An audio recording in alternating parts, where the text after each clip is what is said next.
कहाँ जा रहे हो तुम लोग? बुलाओ सबको। हैं? कितना टाइम लगेगा यार? 10 मिनट हो गए।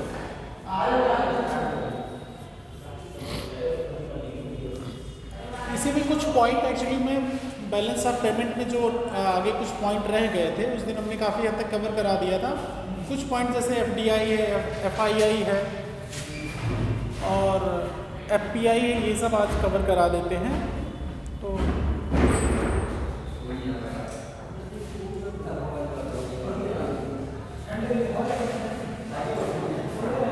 ठीक है, अगला पॉइंट उसमें लिख लो जो लिखाया गया है।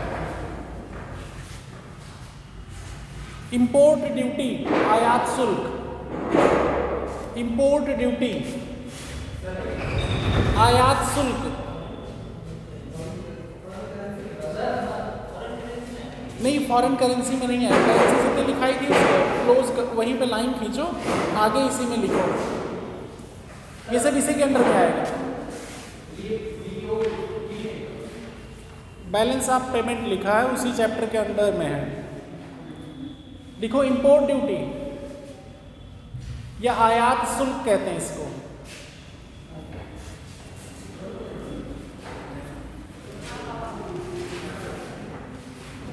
आयात शुल्क किस पे लगेगा? कुछ तो आइडिया लग रहा होगा ना सबको।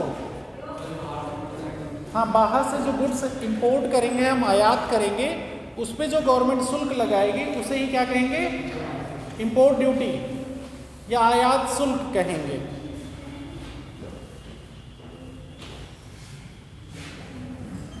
आयात शुल्क को एक्चुअली में सीमा शुल्क, टैरिफ या आयात प्रतिशुल्क के रूप में भी जाना जाता है।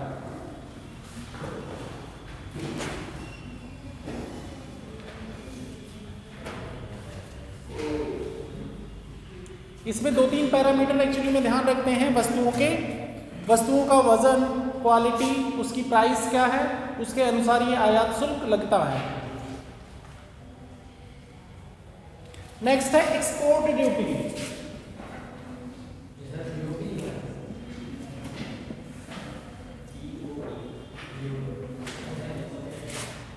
निर्यात शुल्क।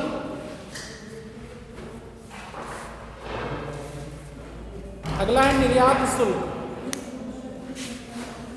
निर्यात शुल्क किस पे लगेगा? जो वस्तुएं एक्चुअली में एक्सपोर्ट की जाएंगी, निर्यात की जाएंगी, उस पे जो लगेगा शुल्क, उसे क्या कहेंगे? निर्यात शुल्क।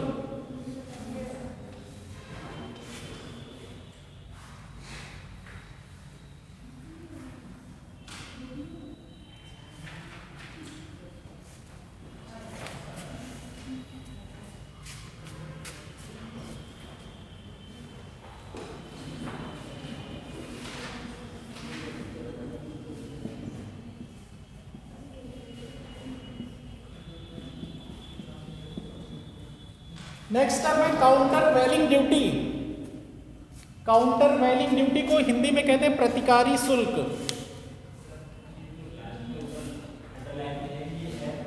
ये अभी बाद में लिखना है, उसको नहीं, अभी जितना बोल रहे हैं उतना लिखो पहले।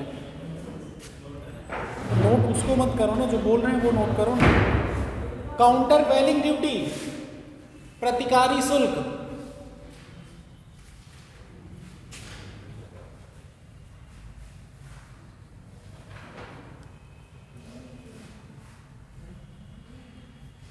प्रतिकारी शुल्क क्या होता है? कुछ आइडिया किसी ने सुना है नाम न्यूज़पेपर वगैरह में कुछ?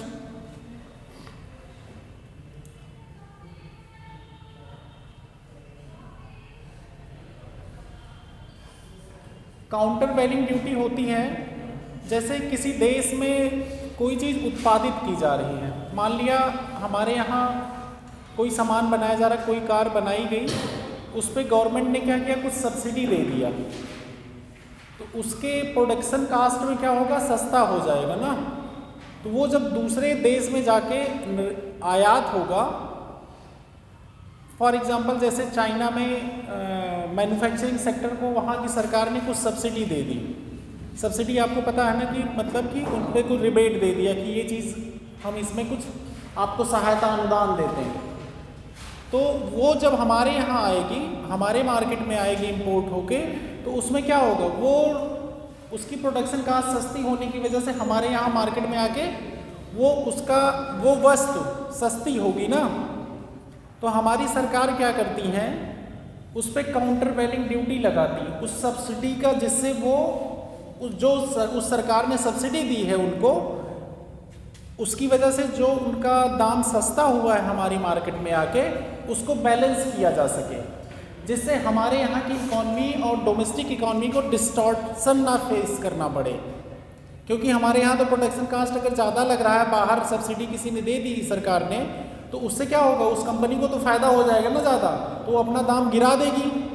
अपना दाम गिराएगी तो कंपटीशन मार्केट में जो होना चाहिए, एक हेल्दी कंपटीशन, उसमें वो डिस्टॉर्शन फैला देगी, मतलब उसको ख़राब कर देगी। इसीलिए उस पर जो ड्यूटी लगाई जाती है वो होगी काउंटर वैलिंग ड्यूटी, प्रतिकारी कर। सिंपल सा आप ये समझो,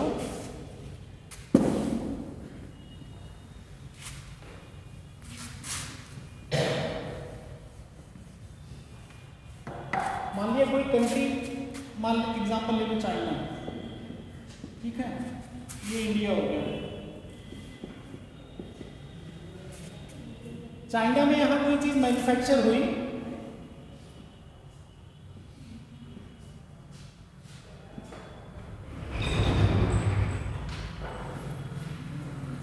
इन्होंने क्या किया, सब्सिडी दिया, सब्सिडाइज किया इसको, यहां से जो प्रोडक्शन बना वो क्या हो गया, चीपर हो गया। अब ये जब इंडिया में इंपोर्ट हो रहा है,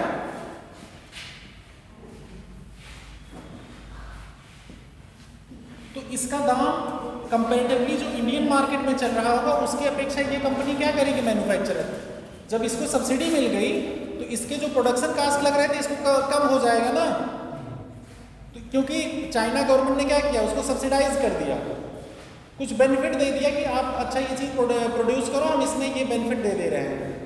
तो वो बेनिफिट देने से इसका क्या हुआ, इसका प्रोडक्शन कास्ट घट गया, इसका जो प्रोडक्ट बना वो सस्ता हो जाएगा ना। अब वो जो इंडिया में इंपोर्ट होगा तब भी सस्ता रहेगा। तो अब ये इंडियन गवर्नमेंट को पता है, तो इससे यहाँ की जो मार्केट, यहाँ जो डोमेस्टिक इकॉनमी हमारी है इतनी बड़ी, इसमें बहुत सी चीज़ें प्रोड्यूस होंगी, हो सकता है इस टाइप के भी आइटम प्रोड्यूस हो रहे होंगे। अगर ये सस्ता आइटम आएगा तो क्या करेगा, बाकी कंपनियों को घाटा कर देगा ना। तो यहाँ पे क्या करेगी कंपनी, यहाँ पे गवर्नमेंट क्या करेगी, एक टैक्स लगाएगी, उसी टैक्स को क्या कहेंगे, काउंटर वैलिंग ड्यूटी, प्रतिकारी टैक्स।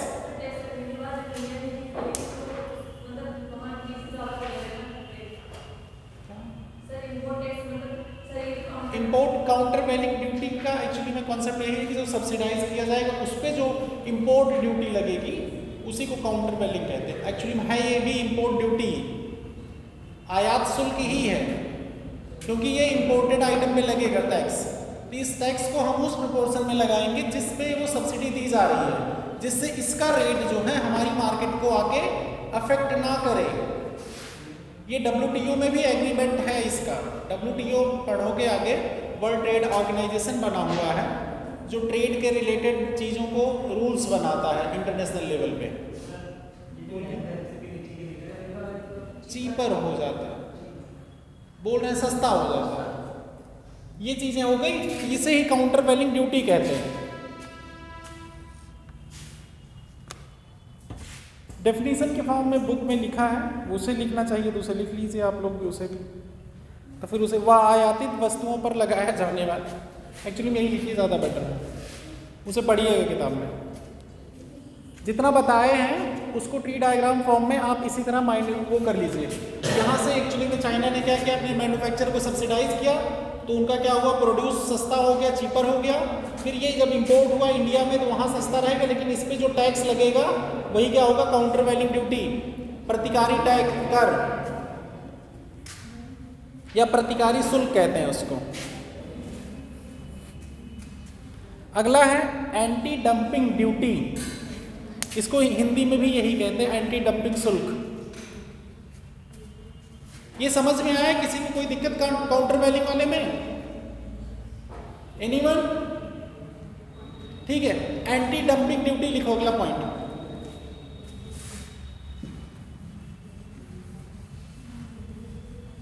ये सब एक्चुअली हम बीओपी के अंदर इसलिए पढ़ा रहे हैं क्योंकि इन सबसे जो इम्पैक्ट पड़ता है वो सब हमारे बीओपी के रिलेटेड ही टर्म है। अभी एक्सटर्नल सेक्टर के हमने ट्रेड पढ़ा रहे थे ना, उसी से रिलेटेड ये सब टर्म है।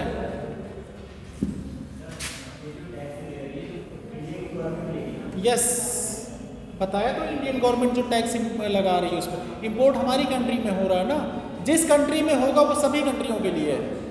ऐसा नहीं है हमारी कंट्री में हो सकता है किसी चीज़ को अगर सब्सिडाइज करे वो किसी और कंट्री में इंपोर्ट होगा तो उस वहाँ की गवर्नमेंट लगाएगी टैक्स उस पर, इसीलिए वो क्या होगा, काउंटर वैलिंग ड्यूटी हो जाएगी।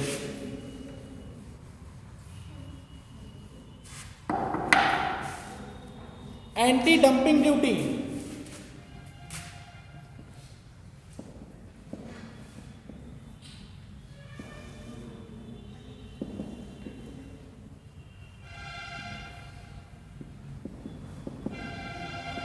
इसको एक्चुअली हिंदी में भी एंटी डंपिंग ही कहते हैं, जो मैंने पढ़ा जहाँ एंटी डंपिंग शुल्क कहते हैं इसको। एंटी डंपिंग में एक्चुअली में क्या होता है, इसमें एक्चुअली में काउंटर वैलिंग में पहला बात ध्यान रखिएगा, इन दोनों में बहुत ज़्यादा जो कोर डिफरेंस आएगा।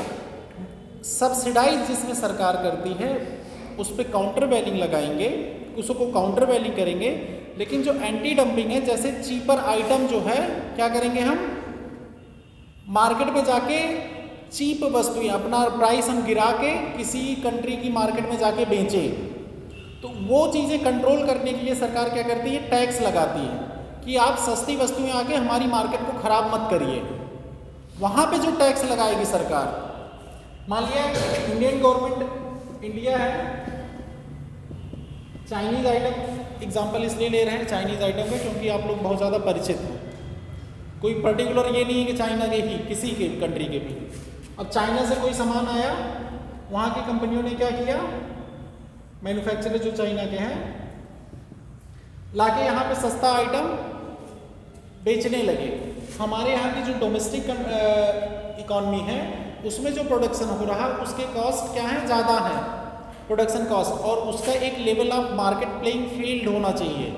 अगर कोई पता चले 10 रुपये का सामान बिक रहा है तो वो सामान बहुत सस्ते में आ गया, तो उसमें क्या होगी, वो डंप होने लगेगा ना। वो क्या करेंगे, एक तरह से चीपर आइटम अगर यहाँ पे डाल दिए, मान लिया सब लोग 10 रुपये में बेच रहे हैं सामान, 10 रुपये का 9 से 11 की रेंज में, 9 से 11 की रेंज में अगर सामान बिक रहा है, कोई बाहर से आता है कहता है कि हमारे यहाँ कॉस्ट सस्ता है या कुछ इसको ऐसी सब्सिडी मिली है, इनके यहाँ प्रोडक्शन कॉस्ट या कुछ आर्टिफिशियल एक्चुअली लेबर ओवर सस्ता है, तो ये लाए क्या हमारे यहाँ इकॉनमी में, ये कहे कि हम 7 ही रुपये का 6 रुपये का ही बेचेंगे। जब ये कर दिए ये, तो ये क्या करेगी, हमारी पूरी ये इस इकॉनमी को डिस्टॉर्ट कर देगी, खराब कर देगी, कंपटीशन खराब हो जाएगा यहाँ पे। तो यहाँ पे सरकार क्या करती है कि भाई तुम लाके जो डंप कर रहे हो ये चीपर सामान, इसको हम रोकेंगे। तो यहाँ पे जो इंपोर्ट पे एक ड्यूटी लगा देगा हाई, इससे क्या होगा कि आप इतना सस्ता सामान नहीं बेच पाओगे। इससे क्या प्रोटेक्शन हो गया, हमारी डोमेस्टिक इकॉनमी और डोमेस्टिक जो मैन्युफैक्चरर है वो प्रोटेक्ट हो गए, एक लेवल प्लेइंग फील्ड सबके लिए हो गया। इसी को एंटी डंपिंग ड्यूटी कहते हैं। अब इसमें कंफ्यूज मत होना, प्रतिकारी टैक्स जो था काउंटर वेलिंग में, जब इस मैन्युफैक्चरर को सब्सिडी मिली रहती है सरकार, यहाँ पे सब्सिडी नहीं मिली है, उस सब्सिडी को बैलेंस करने के लिए जब लगाया गया तो वो क्या था, काउंटर वेलिंग था। लेकिन यहाँ पे मैन्युफैक्चरर खुद ही गेम प्ले कर रहा है, अपना सामान सस्ता इंपोर्ट वाले मतलब, लेकिन इसे दूसरी कंट्री में लगता है ये सब, जहाँ उत्पादन हो रहा है उस कंट्री में इसका मतलब लेना देना नहीं है। जब दूसरी कंट्री में इंपोर्ट होता है सामान वहाँ की इकॉनमी के लिए तो ये लगता है।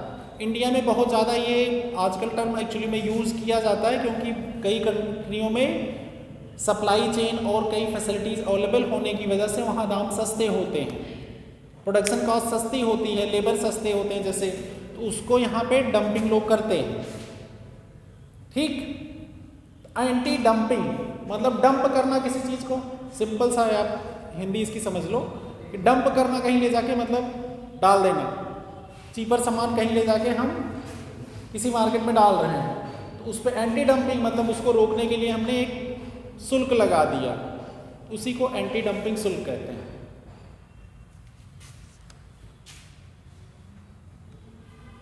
ये सारी चीज़ें जो हमने हिंदी वाली प्रोवाइड की है उसमें लिखा भी हुआ है। यह एक संरक्षणवादी शुल्क है, एंटी डंपिंग वाला। निर्यातित वस्तुओं का मूल्य उचित बाजार मूल्य से कम होने पर स्वदेशी सरकार, एक्चुअली मैं इसमें ज़्यादा जाओगे तो और कंफ्यूज होगे, इसलिए जितना बताया उतना समझ लो और उसको अपनी लैंग्वेज में हो सके तो लिख लो, अदरवाइज वैसे ट्री डायग्राम में लिख लो कि ये इंडिया हो गया, ये चाइना मैन्युफैक्चरिंग ने यहाँ पे लाया, कोई सामान डाला, वो चीपर रेट पे डाला। इस तरह लिखोगे तो तुम्हें चीज़ें याद रहेंगी और कॉन्सेप्ट क्लियर रहेंगे। अदरवाइज उसमें अभी पढ़ लो मंडे विजन का, तुम्हें खुद देख के लग जाएगा कि पता चलेगा इधर से उधर क्या कह रहा है। अब आगे के टर्म आएंगे एफडीआई। अगला टर्म आएगा एफडीआई फॉर क्या होगा एफडीआई? कोई पता है? हमें तो याद नहीं है। अच्छा, हिंदी में क्या कहेंगे? हाँ। और टेस्ट का पेपर कैसा रहा आप लोगों का? अरे तो कॉपी तो आ गई, लेकिन बताओ तुम लोग कैसा दिखिए, क्या रहा, कैसा लगा, एक्सपीरियंस कैसा रहा देखे? हैं? क्या चीज?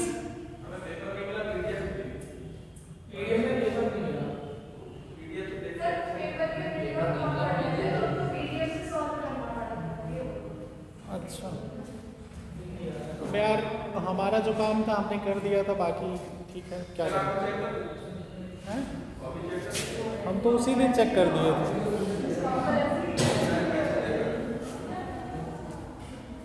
अब की बार एक्चुअली में मैंने देखा ट्रेंड जो है, कई बच्चे जो पहले परफॉर्म किए थे वो इस बार काफ़ी लो परफॉर्म किए हैं, और कई बच्चे जो पुराने थे नहीं परफॉर्म कर पाए थे इस बार बहुत अच्छा परफॉर्म किए हैं, specially first and second topper.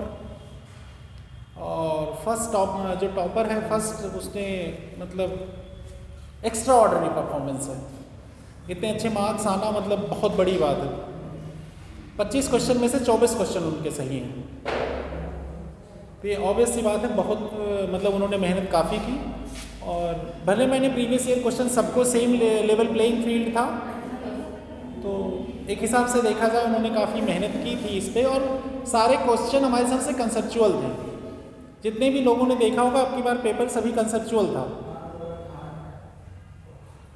तो और पीयूष ने भी इस बार काफ़ी इम्प्रूव किया है, सेकंड टॉपर है एक्चुअली में आपके, तीनों ने भी काफ़ी इम्प्रूव किया, बहुत अच्छा। कुलदीप और पूजा, आप दोनों की परफॉर्मेंस बहुत डाउन हुई है। क्यों हुई है ये आपको पता होना चाहिए। हम नंबर आज अब की बार हमने कैलकुलेट नहीं किया नीचे वालों का, हमने जब देखा सबके ज़्यादा गलत हो रहे हैं तो वो नंबर कैलकुलेट करना हमने छोड़ दिया। वैसे किसी ने कर दिया, एक लोग बैठे थे खाली, तो वो देख लेना आप। लेकिन हम 30 से नंबर जिनके ऊपर हैं उन्हीं का बताएंगे, बाकी आप लोग खुद ही असेस करिए, या तो कहिए नेगेटिव नंबर बोल दें। वो आप लोग आपस में देख लीजिएगा, क्योंकि हम सबके बोलेंगे नहीं। अरुण,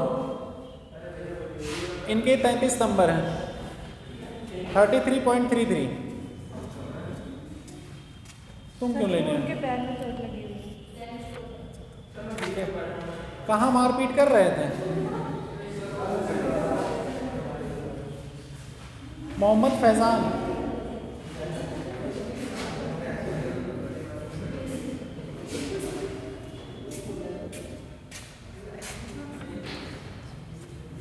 वो तुम देखो क्या बोले उसमें।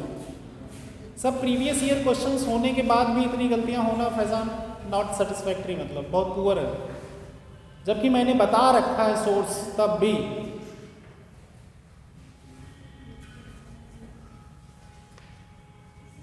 शिवांशी,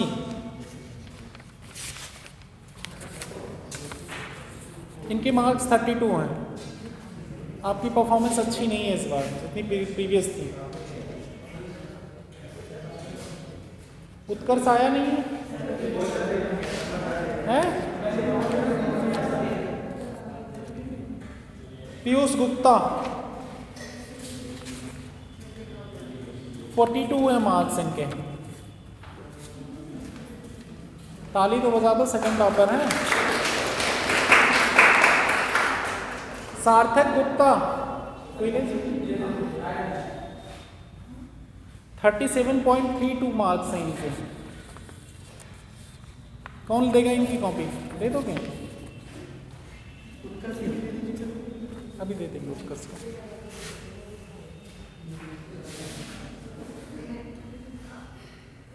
गुलफैसन ठीक है, आपके जिस हिसाब से आपने क्लासेस मिस की हैं, बट और मेहनत करने की ज़रूरत है आपको। सब तो मैंने कहा था आप वहाँ ग्रुप में डाल दीजिए, तो पूछ लीजिए सीधे मैसेज करके।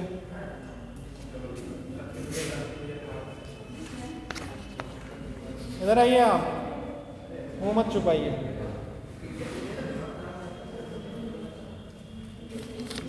मार्क्स देखो क्यों? प्रीवियस ईयर क्वेश्चन किए नहीं सारे? करी थी, उसी में से पूछे गए। अब पीडीएफ नहीं पढ़ी थी, हमने कहा था जब हम 2 हफ्ते 3 हफ्तों से कह रहे हैं हमेशा। बेटा ये कोई एक्सक्यूज़ नहीं है। जब आपने डिसीजन अपनी चॉइस से लिया है किसी एग्ज़ाम की तैयारी करने का, ये कोई एक्सक्यूज़ नहीं है कि और भी एग्ज़ाम हमें पढ़ने हैं। अभी तो और भी सब्जेक्ट साथ चलेंगे पैरेलली।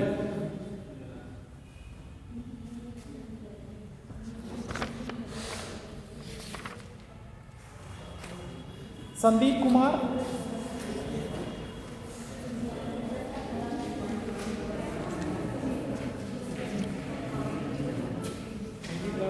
क्या दिक्कत नहीं है, मार्क्स देखो। शांति स्वरूप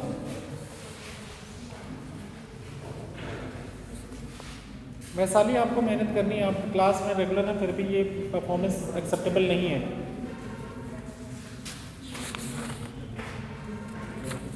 क्यों? आप भी क्लास में अधिकतर आते हैं, हम क्यों नहीं देखा? किसकी गलती है? कब सुधरेगी भाई?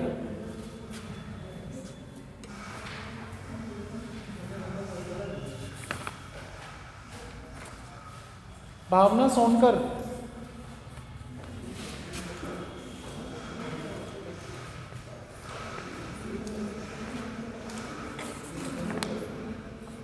ये लीजिए, पीयूष इधर आओ। आप लोग सारे बांट दो जिसके जिसके हैं, हम ऐसे पूछ लेंगे। लगभग हमने जितने टॉपर 30 के ऊपर थे उनके मार्क्स अनाउंस कर दिए, बाकी जिसके हैं दे दो सबको। दे दो एक एक फटाफट।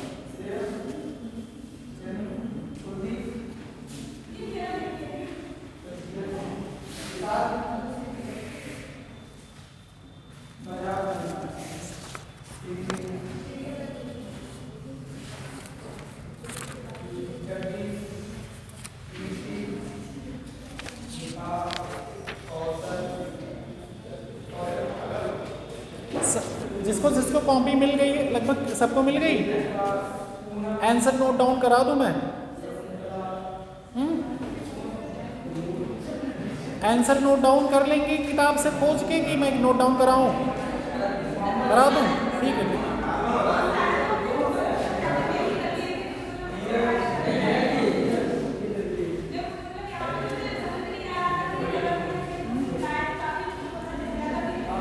कनक मैडम आप आई थे नहीं थे पेपर देने, क्यों? क्यों? अच्छा,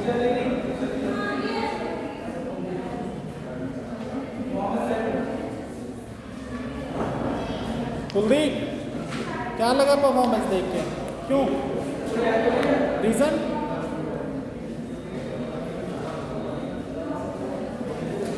लापरवाही? पूजा क्यों, क्या हुआ, इतनी लापरवाही क्यों इस बार? अब सही जाएगा और कॉन्सेप्ट चीज़ें कहाँ दिक्कत हुई हैं? ठीक है, अच्छा वो आंसर्स नोट डाउन करो। फर्स्ट में डी, सेकंड में सी। मैंने इसीलिए अब की बार हिंदी इंग्लिश भी साथ में दिया था, कहीं किसी को कंफ्यूजन हो तो दिक्कत ना हो। अब की बार मैंने अलग अलग पेपर नहीं बनाया, हमें भी टाइम लगा इसको एडजस्ट करने में। सेकंड में सी, थर्ड में सी, फोर्थ में सी, फिफ्थ में डी, सिक्स्थ में सी। क्या यार, एक काम करो तुम लोग पेज पे लिख लो यार फटाफट, इतना टाइम मत लगाओ। फिफ्थ में डी, सिक्स्थ में सी, सेवेंथ में ए, एट्थ में ए, नाइन्थ में ए, टेंथ में डी, 11th में डी, 12th में बी, 13 में ए, 14 में ए, 15 में ए, 16 में ए, 17 में ए, 18 में B, B for Bombay, 19th में सी, 20th में डी फॉर डॉग, 21 में बी फॉर बॉम्बे, 22 में सी, 23 में बी, 24 में ए, 25 में बी। अब ये बताओ कौन कौन से क्वेश्चन में किसी को कॉन्सेप्ट की दिक्कत है? यार ये अपने पास रखो, तुमको देना पड़ेगा या किसी को दे दो ऐसा जो रेगुलर आता हो, बांट सके।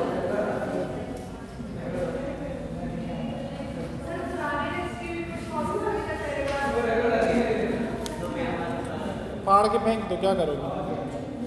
या रखी रहो, हो सकता है जो लोग हैं उनको लेना होगा लेंगे, वरना लाइब्रेरी में वो लगा दिया जाएगा, म्यूजियम में। या तो आएंगे ना, जब कभी आएंगे DSW साहब ना, उनको बता देना सर ऐसे लोग टेस्ट दिए, इतना लोग नहीं आते हैं।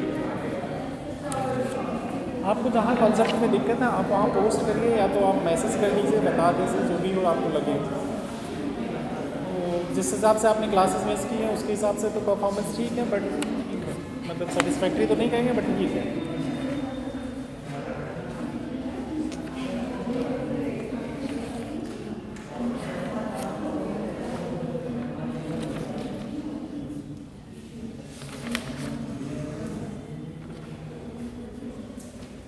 एक क्वेश्चन है 17 नंबर क्वेश्चन, क्वेश्चन नंबर 17 जो टेस्ट में है, टेस्ट में क्वेश्चन नंबर 17।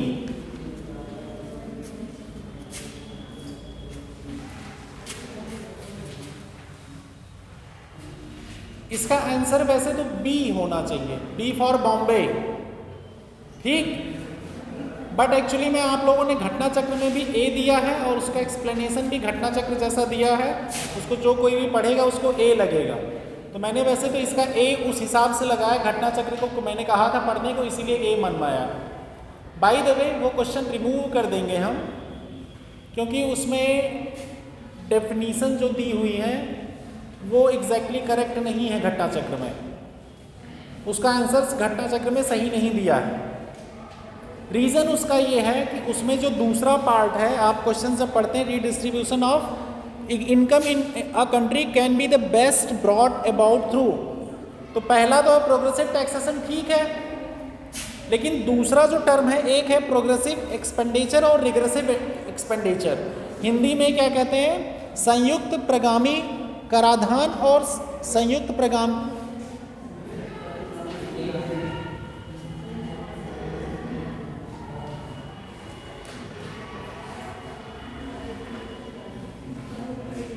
देखिए इसमें एक्चुअली में वो ट्रांसलेशन गलत दिया है।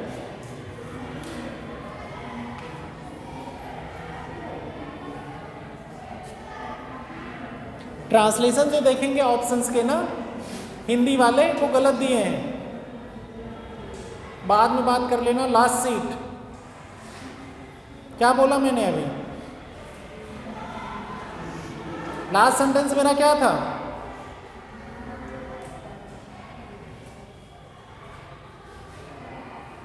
ये ठीक नहीं है।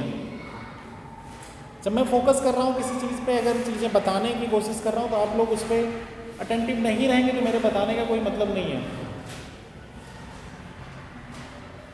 ठीक है, 17th क्वेश्चन में आप देखेंगे इसका जो ट्रांसलेशन है हिंदी में उसमें भी कमियां हैं। सही दिया है क्या ट्रांसलेशन? ए और बी का ऑप्शन देखो डायरेक्टली, हिंदी इंग्लिश हिंदी दोनों का देखो। जहां एक्चुअली में बी वाले में क्या होना चाहिए था? प्रगामी, अच्छा नहीं, व्यय पहले लिख दिया है, रिवर्स लिखा है वो। इसमें एक्चुअली में प्रोग्रेसिव एक्सपेंडिचर जो होता है और रिग्रेसिव एक्सपेंडिचर, ये प्रोग्रेसिव एक्सपेंडिचर जो गवर्नमेंट के टर्म में लिया जाता है, इसका मतलब होता है कि गवर्नमेंट जो अपने बजट में प्रोविज़न करती है उसके रिलेटेड है, ये ओवरऑल इकोनॉमी से मतलब नहीं रखता। और इसी तरह रिग्रेसिव एक्सपेंडिचर जो होता है, वीकर सेक्शन को जब ज़्यादा फोकस किया जाता है टैक्स एक्सपेंडिचर डिस्ट्रीब्यूशन में, तो उसको रिग्रेसिव एक्सपेंडिचर कहते हैं, प्रतिगामी व्यय कहते हैं। ये टर्म है, ये लिख लो कहीं को, नोट डाउन कर लो। रिग्रेसिव एक्सपेंडिचर जो कहलाता है, जब इसमें वीकर सेक्शन और सोशल सेक्टर स्कीमों में ज़्यादा सरकार व्यय करती है, उसे सरकार का जो ये एक्सपेंडिचर होगा उसे रिग्रेसिव कहेंगे, प्रतिगामी व्यय कहेंगे। नहीं समझे? बजट पढ़ाए थे ना, वहाँ पे एक्सपेंडिचर था, उसमें एक्चुअली में जब भी वीकर सेक्शन और सोशल सेक्टर की स्कीमों पे ज़्यादा खर्चा होगा उसे कहेंगे रिग्रेसिव, प्रतिगामी। और प्रोग्रेसिव उसको कहेंगे जब ये मार्केट सेक्टर को फोकस करेगा, मेनली जहाँ से पैसा आ रहा उन पे ज़्यादा खर्च करना, तो उसको कहते हैं हिंदी में प्रगामी व्यय। इसीलिए ये क्वेश्चन की डेफिनेशन एक्चुअली में घटना चक्र में प्रोग्रेसिव और रिग्रेसिव एक्सपेंडिचर को गलत डिफाइन किया है। मैंने ये क्वेश्चन इसीलिए डाला था इसमें, और मैंने इसलिए भी देखा था कि कितना आप लोग पढ़े हो, अगर सही किए हो तो उसे मैंने उस समय सही माना। क्लास में मैंने एक्सप्लेन इसीलिए कर रहा हूँ।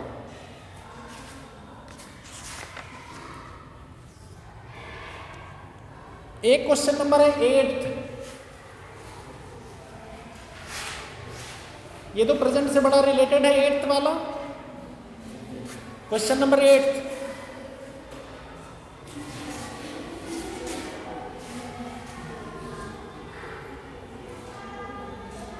देखा क्वेश्चन नंबर 8 क्या हुआ?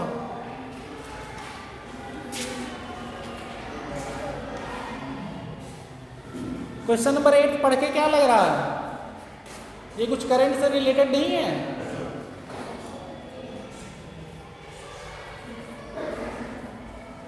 इसे भी काफी लोगों ने गलत किया है। क्यों? ये तो असर्शन और रीजन था, सिंपल सा, सही नहीं लिखा है ये। कितने लोगों ने गलत किया ये क्वेश्चन? हाथ उठाओ। गलत किया है? तुम लोग सही किए हो? तुम भी सही किए हैं? तुम्हारा, आप लोगों का सही है। अरुण तुम्हारा सही है।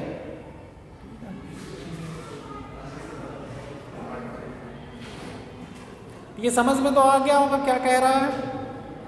ये क्वेश्चन ऑलरेडी पूछा जा चुका है, ये भी प्रीवियस ईयर क्वेश्चन ही है, लेकिन ये करंट से रिलेटेड था कि देखते होंगे कि अपोजिशन बहुत ज़्यादा क्रिटिसाइज करता रहता है। शिवांशी, आपका इस बार भी फिस्कल पॉलिसी वाला क्वेश्चन क्यों गलत था?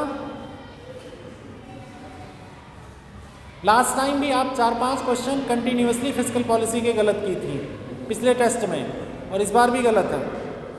और ये बताओ भाई, तुम लोगों को 2 दिन पहले मैंने legal tender, money legal tender समझाया और उस क्वेश्चन को गलत कर दिए, और ये भी बताया था कि ये टेस्ट में आने वाला है। जो जो रहे होगे याद है कि नहीं? मैंने जब डिमोनेटाइजेशन पढ़ा रहे थे उस दिन एक दिन पहले, तो मैंने मनी के लीगल टेंडर के बारे में बात की थी ना, और मैंने वही क्वेश्चन पूछा है, तुम्हारा भी गलत है।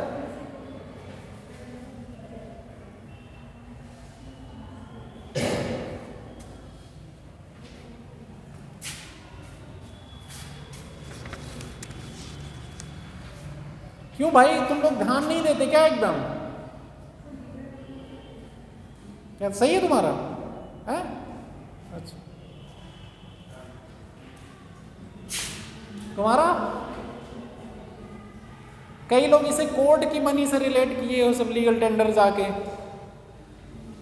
और ऐसे ही मैंने एक और टर्म दिया था S4A करके, S4A था ना, और ब्रैकेट में लिखा था। और ये सब टर्म देखो क्वेश्चंस कहाँ से आ रहे हैं, सीधा ऊपर से आते हैं प्रीवियस ईयर। मैं प्रीवियस ईयर इसलिए करा रहा हूँ आप लोगों को ये आइडिया लग जाए, बहुत ज़्यादा डेप्थ अंदर घुस के नहीं पूछता कभी यूपीएससी ना पीसीएस। अगर आपको जरा सा पता है, अब S4A वाला भी आप लोगों ने गलत किया है। मैंने आरबीआई जब पढ़ा रहे थे उसके बैंकिंग रिफॉर्म में पीसीए जब पढ़ाए थे, प्रॉम्प्ट करेक्टिव एक्शन, S4A भी लिखाया था मैंने, उसका फुल फॉर्म भी बताया था। याद आया? देख लो कॉपी पलट के। ये सब तो आपको सिंपल अगर पता रहेगा तब भी आप मार देंगे, इसमें तो कुछ डेप्थ पढ़ना भी नहीं था। इसके अंदर तो मैंने पूछा ही नहीं कि S4A में क्या क्या है, बस ये पूछ लिया कौन लागू करता है, यही तो है क्वेश्चन में।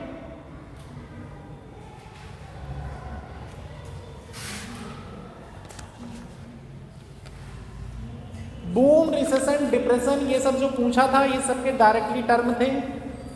इन सब में भी जो 1 2 3 4 थे ऑप्शंस, ये मैंने इसलिए डेफिनेशन हटा दी थी जिससे आप लोगों को डेफिनेशन पता रहे। इसका हिंदी मुझे मिल नहीं रहा था। मैंने पहले बोला था कि 3 क्वेश्चन मेरे पास ऐसे हैं जिनकी मुझे हिंदियाँ नहीं मिल रही हैं।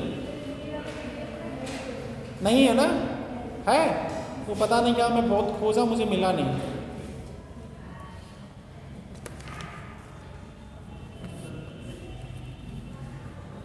उसके बाद डेफिनेशन में कई लोग गलत किए हैं, राजकोषीय घाटा, बजटीय घाटा, राजस्व घाटा, प्राथमिक घाटा।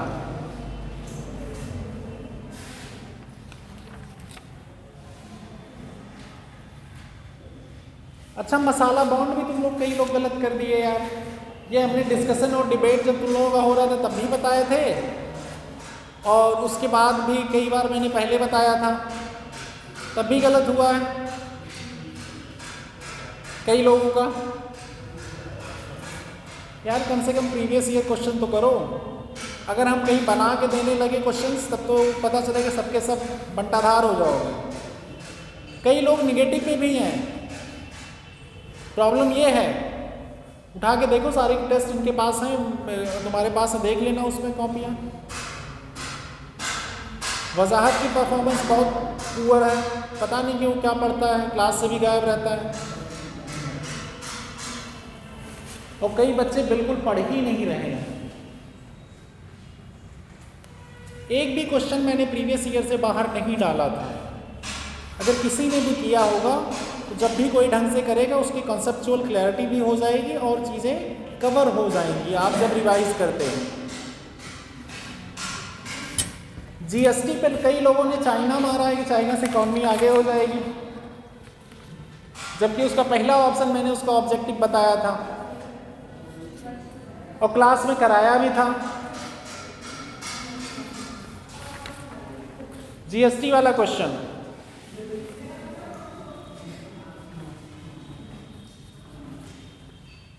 नौवां क्वेश्चन है।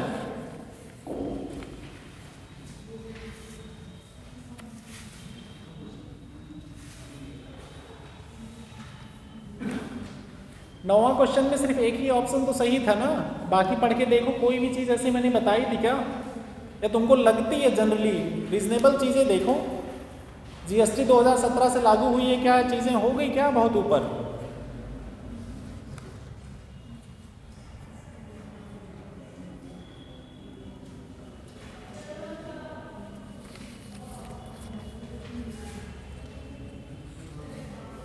और एक capital gain tax, central excise duty, custom duty, corporate tax, ये सब मैंने क्लास में ही बताया था, ज़्यादातर चीज़ें इसमें। एक 16th क्वेश्चन है, 16th नंबर क्वेश्चन किसने किसने सही किया है? हाँ 16 नंबर।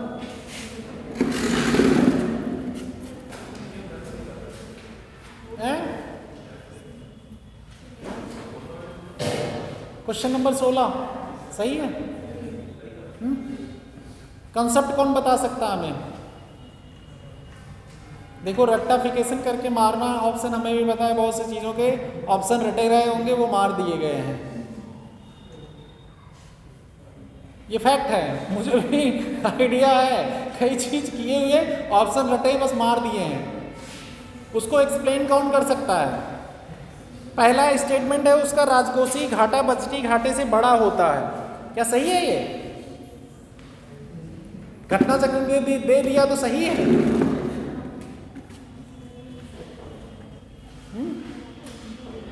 क्या नहीं? एक्सप्लेनेशन के साथ बताना है।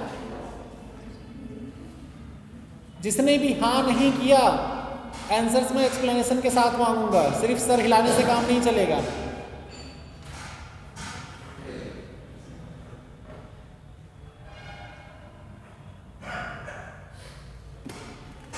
कोई बताओ ना सही किया, जिसने गलत किया क्यों गलत किया, क्या सोच के मारा ऑप्शन।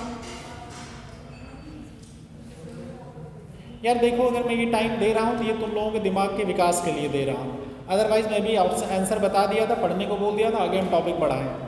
पार्टिसिपेट नहीं करोगे तो ये सब चीज़ें भी हम धीरे धीरे बंद कर देंगे, हम भी कोर्स कंप्लीशन पे लग जाएंगे। ये सब जो सोचने के लिए तुम लोगों को मजबूर कर रहे हैं, इसीलिए कर रहे हैं कि तुम लोग सोचना तो स्टार्ट करो, कुछ तो पढ़ना स्टार्ट करो। और अगर पार्टिसिपेट नहीं करोगे, जैसे हमने इवेंट वाला बंद किया, वैसे और बाकी चीज़ों पे धीरे धीरे फोकस करना कम करेंगे और मेनली फोकस करेंगे सिलेबस कंप्लीट हो किसी तरह। आप लोगों से जब भी मैं इंगेज करता हूँ पहले पूछता हूँ, इसलिए पूछता हूँ कि आप लोगों के अंदर क्वेरी कम से कम जनरेट हो, जब हम बताएं तो वो फिलअप हो। क्योंकि जब आप पढ़ते हो, अगर आपके अंदर क्वेश्चन नहीं आता अंदर से क्या पढ़ रहे हैं इसमें, तो वो रीडिंग लगाना होता है सिर्फ। अगर कोई टॉपिक पढ़ रहे हो उसमें अगर सिर्फ रीडिंग लगा रहे हो तो वो चीज़ें आपको ना तो मेमोराइज होती है ना तो समझ में आती हैं। सिर्फ रीडिंग लगा के खाना पूर्ति होती है कि हमने पढ़ लिया, उससे लेकिन फ़ायदा तो होने वाला नहीं एग्जाम में।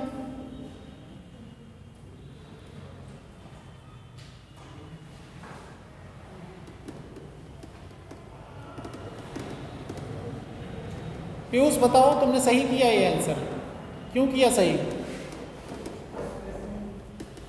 पहला ऑप्शन बताओ, कैसे राजकोषीय घाटा बजटीय घाटे से बड़ा होता है। तुमने मारा है ना ये, कैसे, क्यों, क्या सोच के मारा?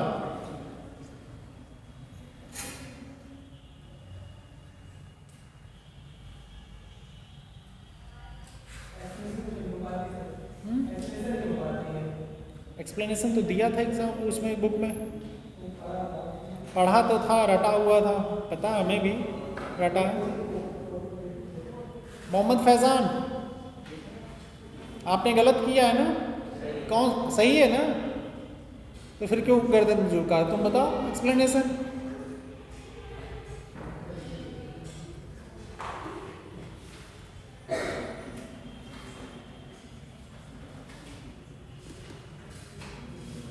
काहे गर्दन झुका रहे हो? सीधे बैठो।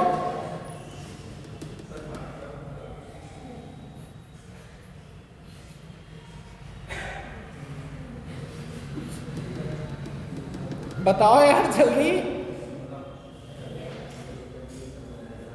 तीनों लोग इतनी देर से डिस्कस कर रहे हो, क्यों नहीं बताते?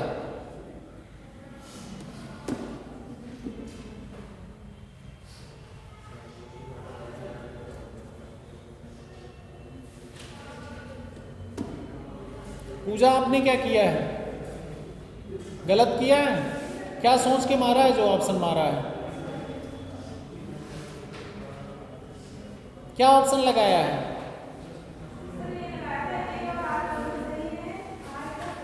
अच्छा, ए सही है तो क्यों सही है बताइए ना। देखिए हमारा कोई भी टॉपिक, पहली बात आप लोग पढ़ते हैं तो एक बेसिक चीज़ बता दें, उसको पढ़ने का ढंग क्या है। कोई भी टॉपिक आप पढ़ते हैं, मान लिया बीओपी पढ़ रहे हैं तो इसमें क्या पढ़ेंगे, पहले ये है क्या, इसकी डेफिनेशन क्या है, ये क्वेश्चन आपके दिमाग में होना ही चाहिए। ठीक है, जब भी कोई टॉपिक पढ़ रहे हैं उठा के स्लो पढ़िए क्या है, उसके बाद इसके प्रोविजन क्या क्या है, मतलब इसमें क्या क्या दिया हुआ, क्या क्या किया जाता है। ठीक, उसके बाद ये देखा जाता है ये अगर गवर्नमेंट से रिलेटेड है तो गवर्नमेंट के कौन से डिपार्टमेंट, मिनिस्ट्री, इन सब से रिलेटेड है, ये सब चीज़ देखी जाएगी। उसके बाद इसके एप्लीकेशंस कहाँ कहाँ, किस किस क्षेत्र में यूज किया जा रहा है। किसी भी टॉपिक को आप पढ़ रहे हैं, कोई भी topic, economy, history, geography, polity, कोई भी पढ़ रहे हैं, उस टॉपिक में उसके एप्लीकेशन कहाँ कहाँ है, 3-4 पॉइंट। अगला, उसके प्रॉज कॉन्स क्या क्या है, अगर इसमें कुछ कॉन्स है तो उसके एक्चुअली में रिलेटेड सोल्यूशन क्या लिए जा रहे हैं स्टेप करंट में। इतना टॉपिक अगर आपके दिमाग में क्वेश्चन चलते हैं किसी भी टॉपिक को पढ़ते हुए तो आपको वो टॉपिक ऑलवेज क्लियर हो जाएगा, उसके कॉन्सेप्ट में कभी दिक्कत नहीं आएगी अगर एक बार ये मेहनत करते हैं। क्या है डेफिनेशन या उसका ऑब्जेक्टिव क्या है, कोई स्कीम है, स्कीम की ऑब्जेक्टिव क्या है, किस लिए बनाई गई है वो स्कीम, फिर उसमें प्रोविजन क्या क्या दिए हुए हैं। अगर स्कीम पढ़ रहे हैं, मतलब कोई गवर्नमेंट की स्कीम, कौन सी मिनिस्ट्री उसको लागू कर रही है, उसके प्रॉज कॉन्स क्या क्या है। मतलब जब भी अब क्वेश्चंस मेंस में भी क्या आता है, प्रॉज कॉन्स के ऊपर एग्जामिन करने को आएगा, एनालिसिस करने को आएगा, या उसकी जब भी आप इंट्रोडक्शन स्टार्ट करेंगे या तो आप स्टार्ट करेंगे उसकी डेफिनेशन लिखेंगे उसके की टर्म की, या कोई करंट का अगर इशू रहेगा उस करंट के इशू से रिलेटेड इंट्रोडक्शन डालते हैं, फिर बॉडी लिखते हैं कि उसमें मेन प्रोविजन क्या है, क्या क्या प्रॉज कॉन्स हैं, फिर कंक्लूजन में सोल्यूशन देते हुए या गवर्नमेंट की कोई स्कीम देते हुए आंसर्स लिखते हैं। बट ये क्वेश्चन अगर आपके दिमाग में नहीं है इतने तो आपका पढ़ाई बेकार है, वहां पे वो टॉपिक पढ़ना। आप कभी भी ये जरा सा घुमाएगा क्वेश्चन तो आप हैंडल नहीं कर पाएंगे। और इतनी सारी चीजें आपके दिमाग में आई, बीओपी पढ़ा, अच्छा क्या चीज है ये पढ़ा, ये जान लिया, अच्छा इसके प्रोविजन क्या क्या है, कौन लागू कर रहा है, किस लिए ये बनाया गया है, ये सब चीजें जब दिमाग में आपके आ गई 2-2 लाइन में तो आपका लगभग पूरा पेज हो जाता है इतने में। और इसीलिए ज्यादातर ट्री डायग्राम या फ्लो चार्ट के फॉर्म में ये सब चीजें जब लिखे होते हैं ये क्वेश्चन तो आपके पास एक क्लियर पिक्चर होती है ऑलवेज, और वो टर्म लिखे रहेंगे तो इतने, कोई भी पेपर पढ़िए, कोई भी सब्जेक्ट पढ़िए, कोई भी टॉपिक पढ़िए, लेकिन इतने क्वेश्चन अगर दिमाग में नहीं है तो वो टॉपिक कभी भी सिर्फ रीडिंग लगाने से कुछ नहीं होगा। यही सब चीजें हमें डिफरेंट काइंड आप जो नोट्स से देखते हैं, यही देखते हैं कि उस नोट्स में ये चीजें कवर की है कि नहीं, इतने एक्सपेक्ट। अगर इतने एक्सपेक्ट किसी नोट्स जो भी किसी भी कोचिंग के हैं वो कवर है, ज्यादातर मैक्सिमम चीजें अगर कवर है तो वहां से हमारा काम चल जाता है।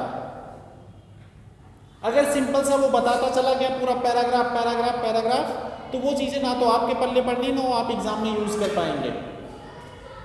ये चीजें इसलिए मैं बार बार जो अभी फोकस कर रहा हूँ एक पर्टिकुलर क्वेश्चंस पे, क्योंकि हमने बजट पढ़ा दिया है, हमने बजट डेफिसिट भी पढ़ाया है, फिजिकल डेफिसिट भी पढ़ाया है, सारी चीजें पढ़ाई हुई है। तो मैं पूछ रहा हूँ तो आप लोग अगर वो स्टेटमेंट दिया है अप्लाइड फॉर्म में तो उसको एक्सप्लेन करने में क्या दिक्कत हो रही है? कि बजट डेफिसिट नहीं पता है या तो फिजिकल डेफिसिट नहीं याद होगा।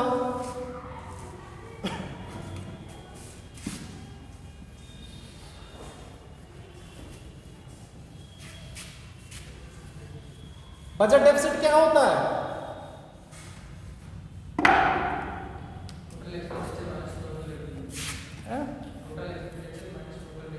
रेवेन्यू नहीं, रिसिप्ट।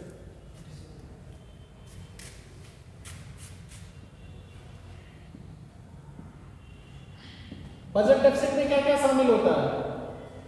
डेफिसिट मतलब बजट घाटा है ना, हिंदी में लिखा है ना, उसमें क्वेश्चंस भी ऐसा तो नहीं हिंदी इंग्लिश की दिक्कत है। बजट घाटा जो है क्या क्या शामिल हुआ इसमें? टोटल एक्सपेंडिचर,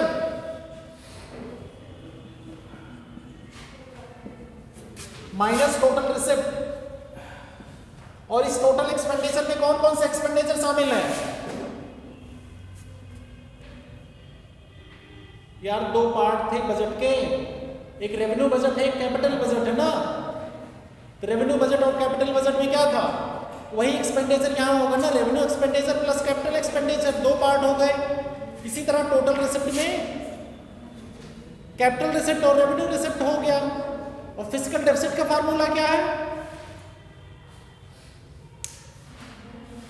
फिजिकल डेफिसिट के फार्मूले में कैपिटल रिसिप्ट में से बोरोइंग का कंपोनेंट हटा देते हैं।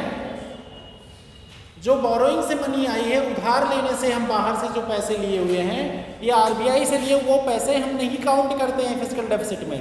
तो ये वाला टर्म एक्चुअली में कम हो जाएगा ना, ये वाला टर्म जब कम हो जाएगा फिजिकल डेफिसिट में, तो टोटल जो ये टोटल एक्सपेंडिचर में से जब घटाया जाएगा ये टर्म, तो ऑब्वियस सी बात है फिजिकल डेफिसिट ज्यादा होगा, ज्यादा होगा ना, क्योंकि टोटल रिसिप्ट की मात्रा कम कर दे रहे हैं ना। फार्मूला नहीं याद है ना किसी को, इसीलिए दिक्कत है।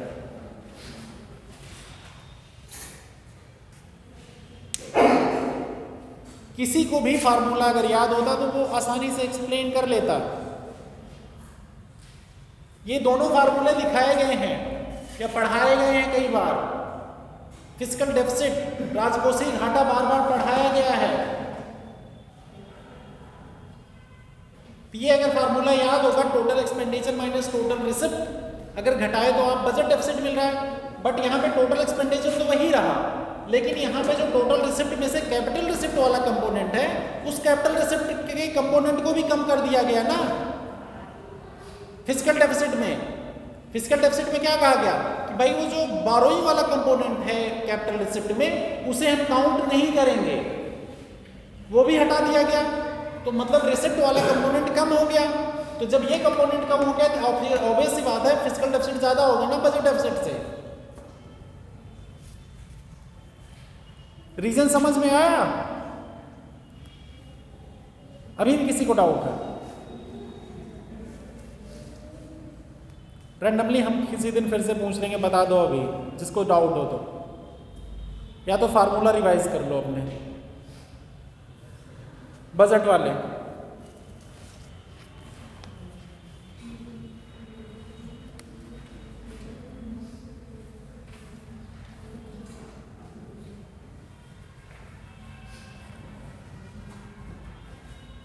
अच्छा 20वां क्वेश्चन था, मनी से रिलेटेड, मनी सप्लाई से रिलेटेड था। ये गलत क्यों हुआ है लोगों का? और जिसने सही किया क्यों सही किया हमें बताएगा वो भी।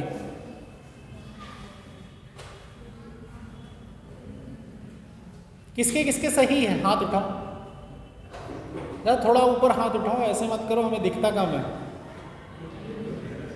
हाथ उठाओ सब लोग, शर्माओ मत, जिसके जिसके सही है।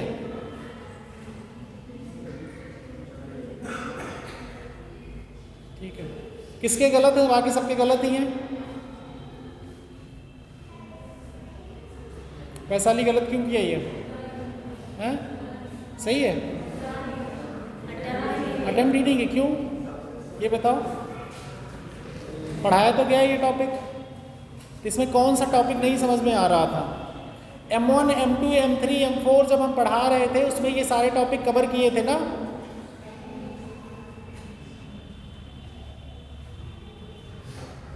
उसमें हमने ये भी बताया था कौन सा सबसे ज़्यादा लिक्विड है, कौन सबसे ज़्यादा आसान है, और कौन सी ब्रॉड मनी है, कौन सी नैरो मनी है, क्या दिक्कतें होती हैं, ये सब बताई थी उसमें। इसमें बताइए कुछ हमें।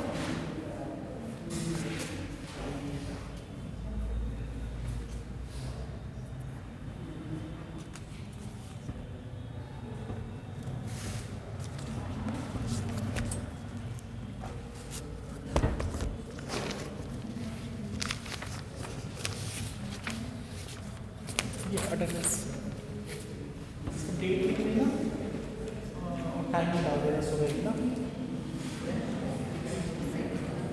डेट लिख लेना और उसके बाद नाम लिखना।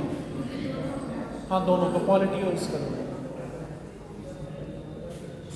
एक ही में लिख दो, तो वही हम लोग उनको भी भेज देंगे। वैसे बैक साइड में क्वालिटी का लिख दो, आगे इसमें वो लिख दो, लेकिन यार उनका अलग पेज चलाना पड़ेगा। 1 मिनट, एक पेज और चला दो कोई।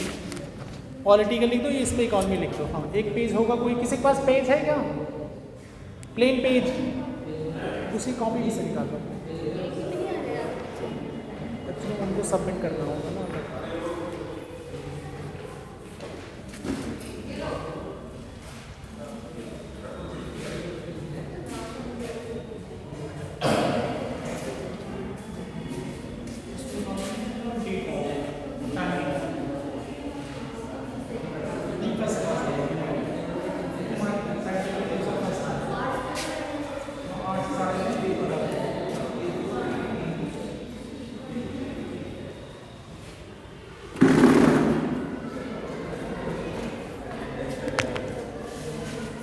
हाँ तो बताओ, ठीक है। इसमें जो देखो, एक था demand deposit with the banks, एक टाइम डिपॉजिट था,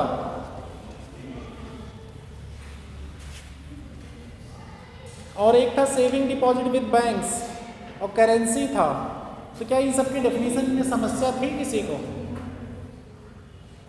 और जिन लोगों ने नहीं किया है उसके कम से कम डेफिनेशन जाके पढ़ लो यार, ये सब गलत नहीं होने चाहिए।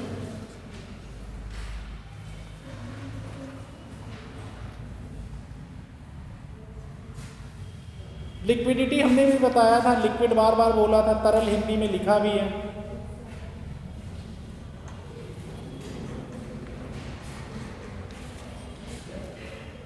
हाँ क्या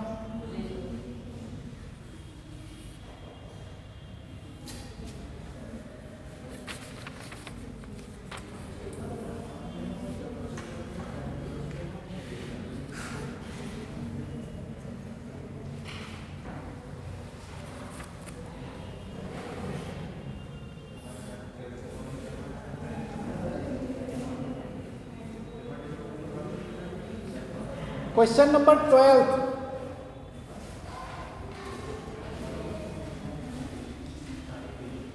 फिस्कल पॉलिसी वाला क्वेश्चंस।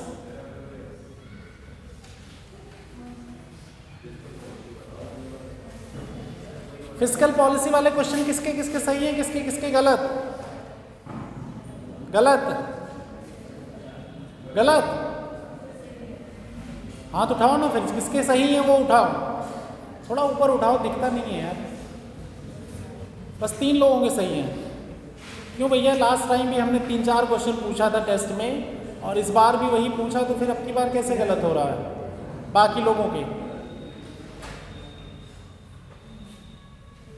क्या दिक्कत हो गई फिस्कल पॉलिसी में? गलत क्यों हुआ तुम तीनों का? पीछे और कुलदीप आपका क्यों गलत हुआ ये?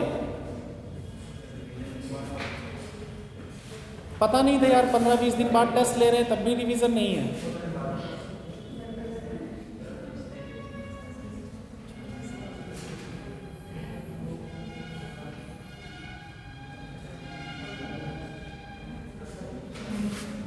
मुझे सबसे अच्छी परफॉर्मेंस क्लास ना लेने के हिसाब से लग रही, सबसे अच्छी इनकी गुलफसन की। सबसे कम क्लासेस लिया है तब भी इन्होंने 50% लगभग मार्क्स सिक्योर किया है।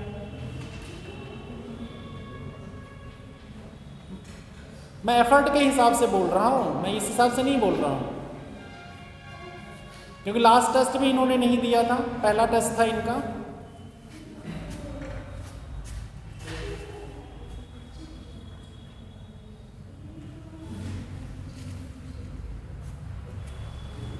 जो लोग क्लास में रेगुलर हो, आप लोग रेगुलर क्लास में आते हो, तो वो चीज़ों पे फोकस करो। आप प्रीवियस ईयर क्वेश्चंस कर डालो, और जब टॉपिक पढ़ाया जाए उसी समय करोगे तो वो कॉन्सेप्ट उसी समय मेमोराइज हो जाएगा परमानेंटली।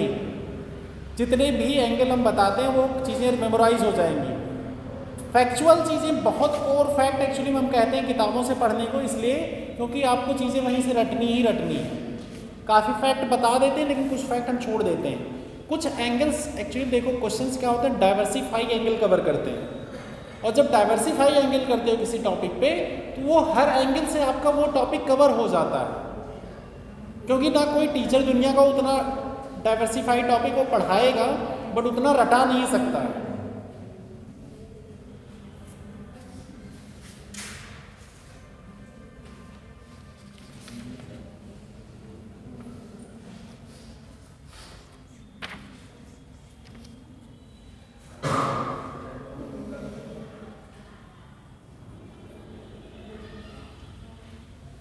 डिफ्लेशन वाला क्वेश्चन कंफ्यूज किया कि नहीं अब की बार?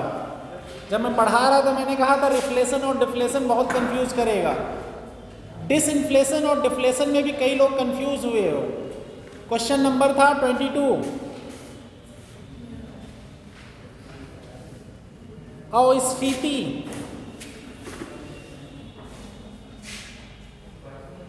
किसके सही हैं? हाथ उठाओ। किसके सही हैं? हाथ उठाओ। 22 नंबर क्वेश्चन,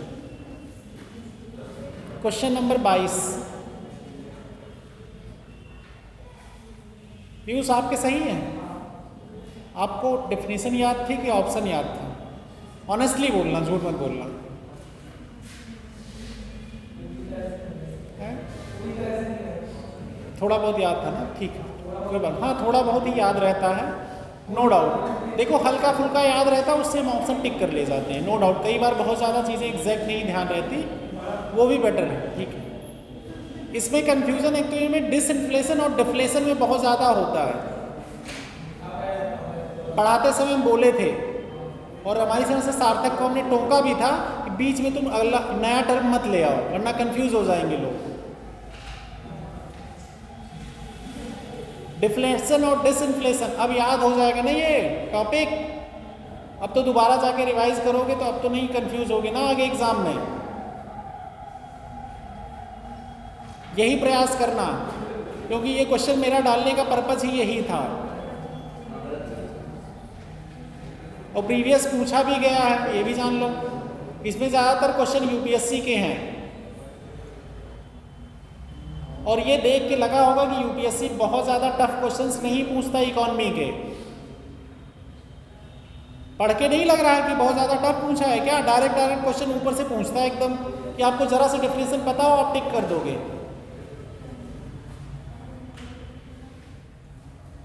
क्यों वैसा क्या लग रहा है?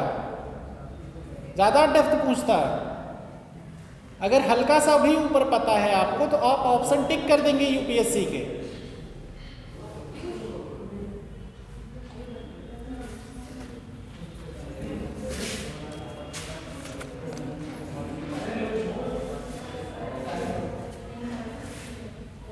चलो अब अगला टॉपिक स्टार्ट करते हैं। एफडीआई को एक्चुअली मैं होल्ड कर देता हूँ, एक बैंकिंग का टॉपिक पेमेंट सिस्टम और यूपीआई बता देता हूँ थोड़ा सा। यूपीआई है और आरटीजीएस और ये सब थोड़ा बता देता हूँ ज़रा सा, बाकी आप लोग बुक से देखिएगा, उसको कवर करा देते हैं फटते, फिर उसके बाद एफडीआई पे आते हैं। वो कहीं ये जो है ये टॉपिक नोट्स के फॉर्म में रखना, ये जो है बैंकिंग से रिलेटेड है, ठीक है। ये टॉपिक नोट्स के फॉर्म में, फिर कल एफडीआई स्टार्ट करेंगे।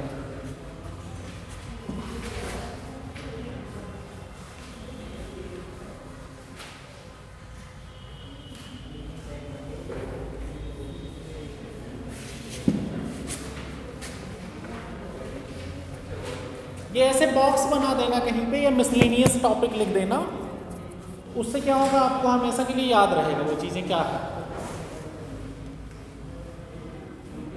पेमेंट सिस्टम करके लिख लो टॉपिक का मिसलेनियस में।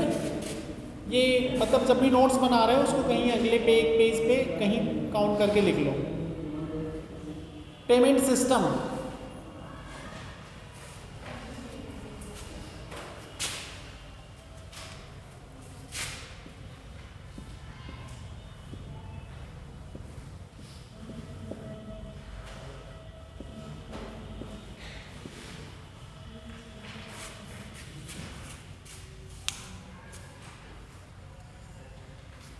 पेमेंट सिस्टम में एक्चुअली में बहुत बड़ा रिवोल्यूशनरी स्टेप आपका जो है यूपीआई है।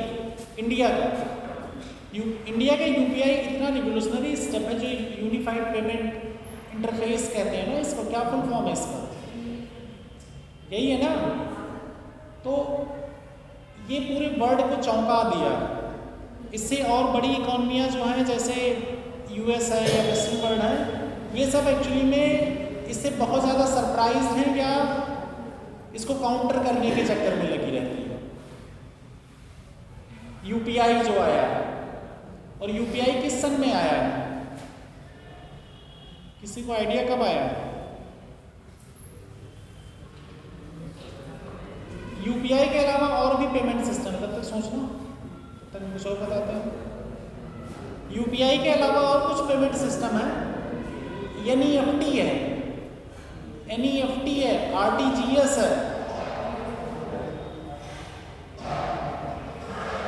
और है आईएमपीएस, ये सब है। तो एनईएफटी, एनईएफटी, ठीक है। ये पेमेंट सिस्टम में एक तो पहला रिवोल्यूशनरी जो सबसे बड़ा सिस्टम अभी करंट में है ये यूपीआई का है, और पेमेंट सिस्टम में है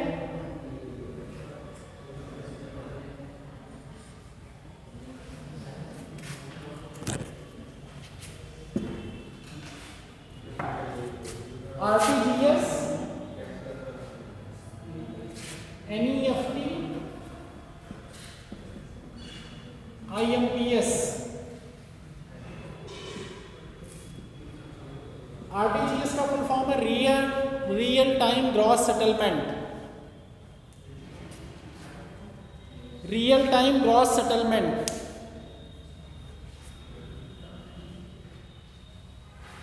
एनईएफटी का फुल फॉर्म कोई हमें बता दो।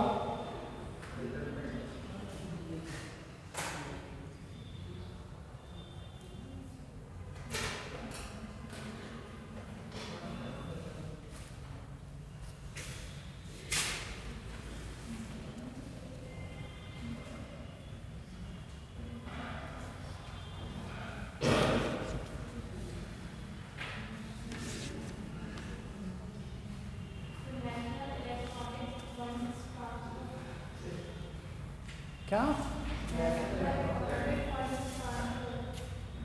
ठीक है, लिख लो सब लोग, सर्च करके बता रहे तुम लोग। ठीक ठीक।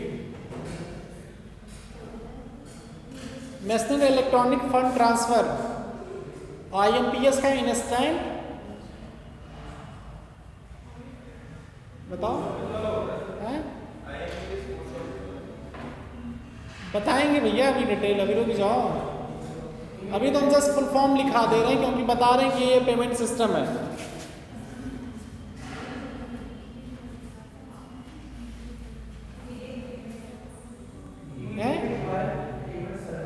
इमीडिएट पेमेंट सर्विस नहीं है, ये फुल फॉर्म नहीं होगा। क्या है? इंस्टेंट मोबाइल पेमेंट सर्विस है,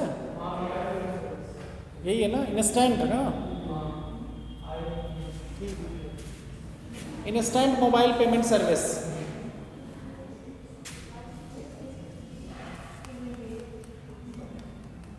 ये तो हो गए पेमेंट सर्विस मोड जब कोर बैंकिंग आया, इंटरनेट बैंकिंग आया उसके बाद का, ठीक है। पहले क्या था मनी पेमेंट के सर्विसेज का? पहले एक्चुअली में बैंक ट्रांसफर बहुत टफ हुआ करते थे, मनी ऑर्डर का पता रहा होगा।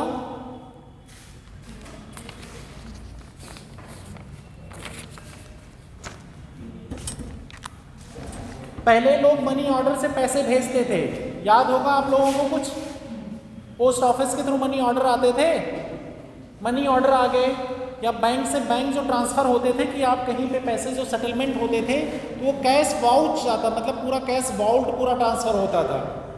मतलब एक बैंक से दूसरे बैंक में पैसा भेजना समस्या होती थी, लोगों को एक दूसरे के पेमेंट सेटलमेंट की बहुत सारी समस्याएं थी कि बहुत ज़्यादा बड़ा कैश हो, करोड़ों में कैश हो, एक दूसरे से ट्रांसफ़र करना बहुत मुश्किल काम था। या डे टू डे लाइफ में जो चीज़ें होती, बैंक जाओ फिर वहाँ से पैसे निकालो, इसमें क्या होता था कि लोग पैसे अपने पास ही ज़्यादातर रखते थे बैंक में, क्योंकि इतना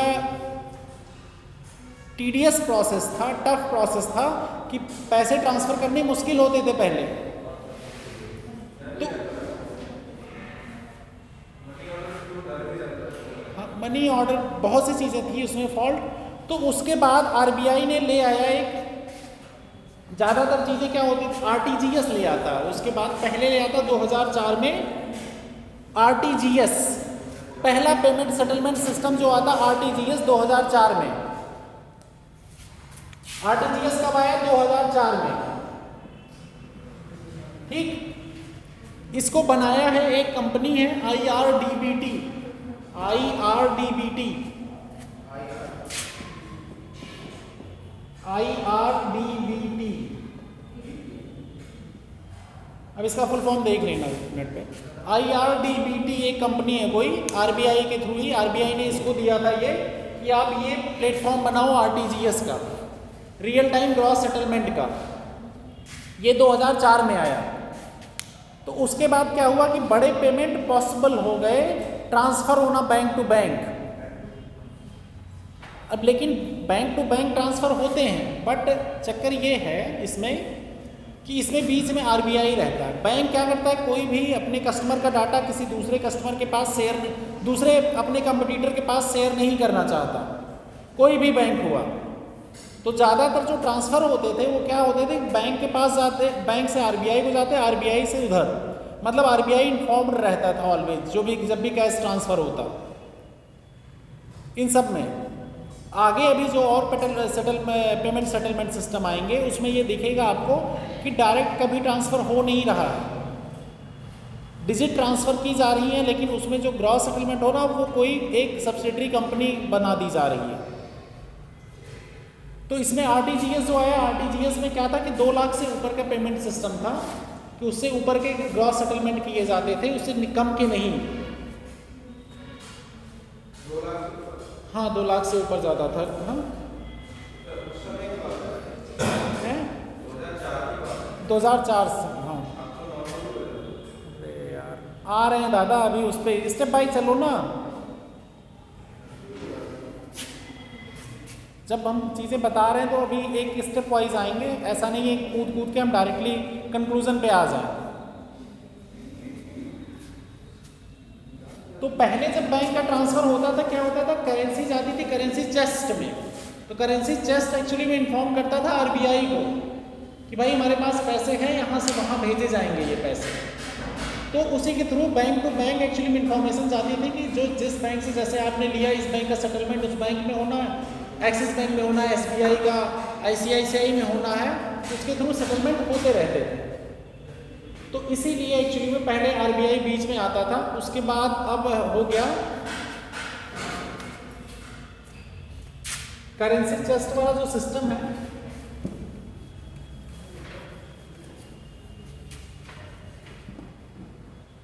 जैसे HDFC बैंक हो गया,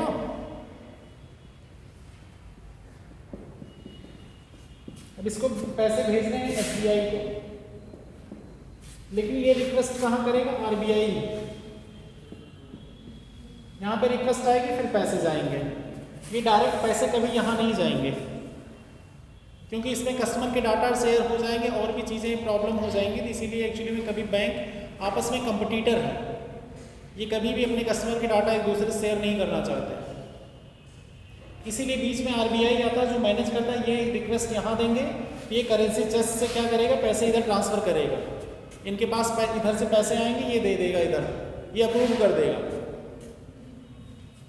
अप्रूवल अथॉरिटी।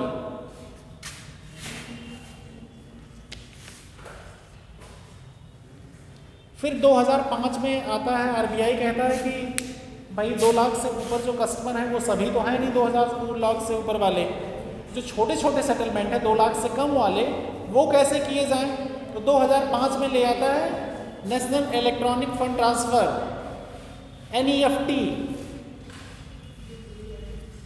ये सब बेसिक चीज़ें एक्चुअली में आपको बस जाननी है, किस साल आया, क्या होता है। और इसके एक्चुअली में जो रेंज है वो ऑलवेज वेरी होते हैं, गवर्नमेंट की पॉलिसियाँ आके वेरी करती रहती हैं। इस बात का ध्यान रखिएगा, करंट वाले आपको अपडेट करने पड़ेंगे कि कितना, जैसे UPI में पहले देखे रहे हो कि 10,000 से ऊपर नहीं हो रहा था, फिर अब 20,000, फिर पता चला 50,000 भी हो रहे हैं, 1 लाख भी होने लगा है कोई UPI सर्विस। तो इसीलिए एक्चुअली में सेटलमेंट के अलग अलग रेंज दिए जा रहे हैं। बोलिए RBI, ठीक है। NEFT जो 2005 में आ रहा है, NEFT 2005 में आके वो 2 लाख से कम, 1 रुपए से ज्यादा, 2 लाख से कम रुपए आप ट्रांसफर कर सकते हैं।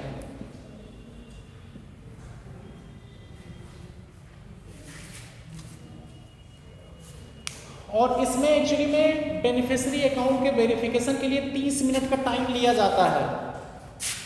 30 मिनट का टाइम होता है कि जिसमें आप बेनिफिशियरी आपको रजिस्टर करना पड़ता है, उसका वेरिफिकेशन होगा, IMP एक कोड पढ़ते होंगे IFSC कोड, जिससे इसे सुना होगा, वो बैंक का कोड होता है, वो सब वेरिफिकेशन होता है, उसके बाद बेनिफिशियरी का ट्रांसफ़र होता है पैसे। तो इसमें जो है पैसे क्या चक्कर है कि अब जैसे एक बैंक से आपने पैसे ट्रांसफ़र तो कर दिए, आधे घंटे में पहुंच गया।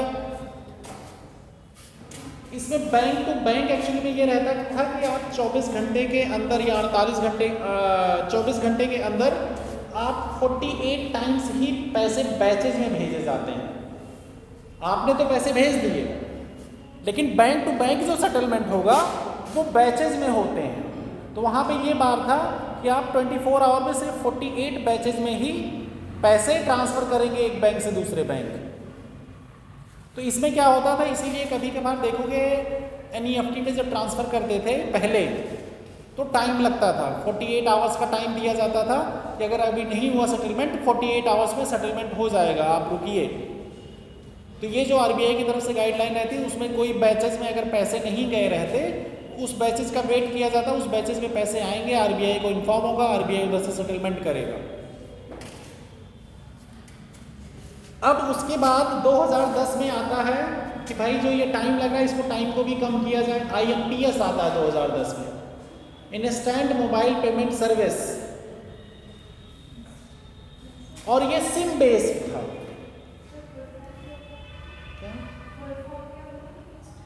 इंस्टेंट मोबाइल पेमेंट सर्विस दिखाया तो था स्टार्टिंग में। MMID बेस्ड होता है ये एक्चुअली में, जिस मोबाइल में आपका सिम रहेगा उसी के थ्रू IMPS सर्विसेज चलती हैं। ये IMPS सर्विसेज बैंकिंग ऐप से होती हैं और उसी मोबाइल में आपका सिम होना चाहिए, उसी से ये रिकॉग्नाइज होता है, वही नंबर रजिस्टर होना चाहिए, उससे ये सर्विसेज चलती हैं। अभी ये 5 लाख तक का ट्रांसफ़र कर देती हैं, 2 लाख से कम क्या, बहुत कम से लेके मतलब 5 लाख तक का ट्रांसफ़र हो जाता है इससे।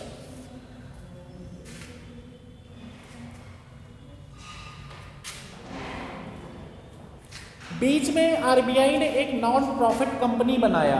अब आगे ये 2010 वाला लिख लिया।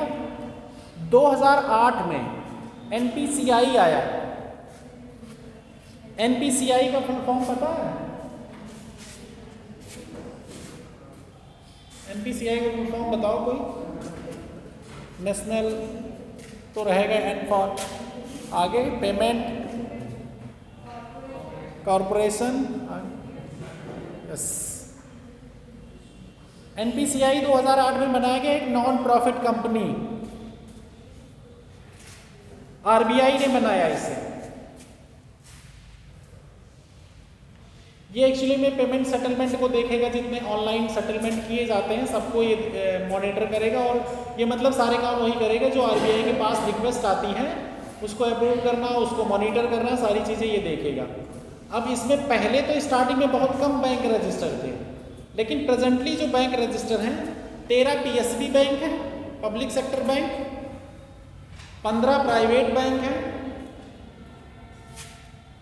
1 फॉरेन बैंक है, 10 कोऑपरेटिव बैंक है और 7 RRB हैं, रीजनल रूरल बैंक।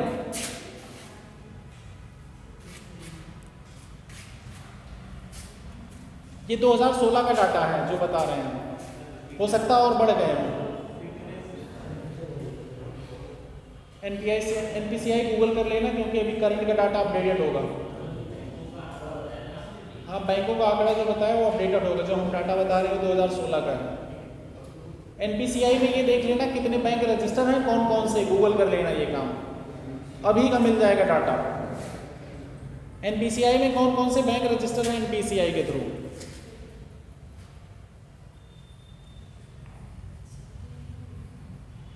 और ये जो 30 मिनट पीरियड लगता था, cooling period, cooling of period, वो मैंने आपको बताया वो किस लिए लगता था, बेनिफिशियरी के वेरिफिकेशन के लिए।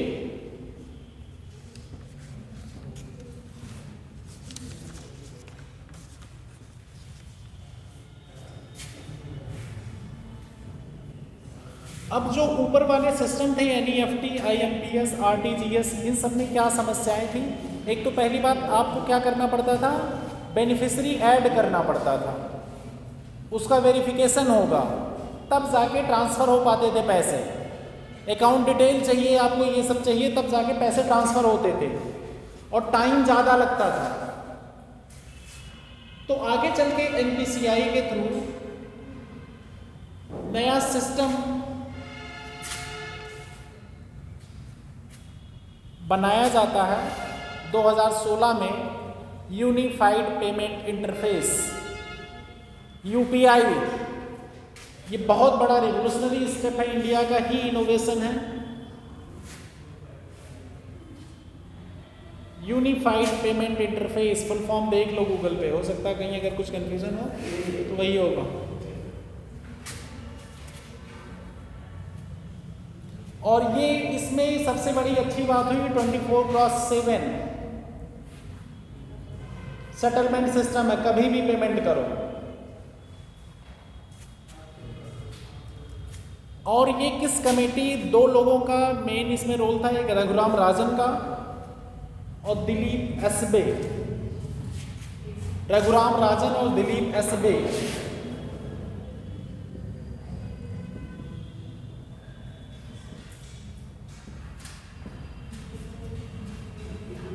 ASBE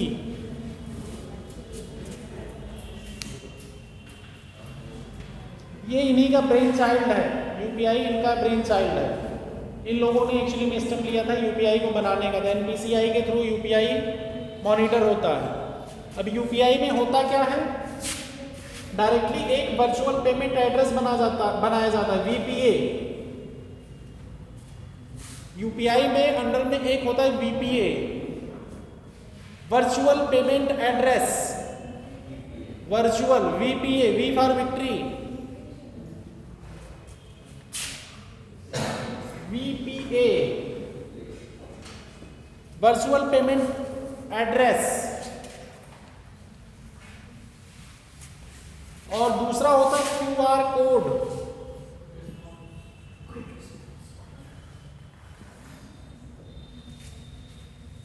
ठीक, इन 2 सिस्टम का एक्चुअली में जब से इवोल्यूशन हुआ, मतलब पिक्चर में आया, तब से पेमेंट सिस्टम बहुत इजी हो गया। आप कहीं भी कभी भी पेमेंट कर सकते हैं और सिर्फ आपको क्या चाहिए, वर्चुअल पेमेंट एड्रेस चाहिए किसी का। वर्चुअल पेमेंट एड्रेस पता है क्या होता है, जो @ लिखते हो, फला @ नंबर @ लिखते हो कई सारे लोगों का, या उसे नाम भी दे सकते हो कुछ @ पेटीएम हो गए, फ़ोन पे हो गए, या गूगल पे हो गया, आपका व्हाट्सएप पे हो गया, भीम UPI हो गया, इस सब पे सबके @ लिखे जाते हैं। उनका जो अपना डोमेन होता है, प्लस आगे जो नंबर लिखे जाते हैं, या जो आप नाम लिख देते हैं फलाने का, या अपना नाम लिखते हैं, किसी का भी नाम लिखते हैं ना, उसमें जो होता है वही वर्चुअल पेमेंट एड्रेस होता है। और QR कोड आपको पता ही है,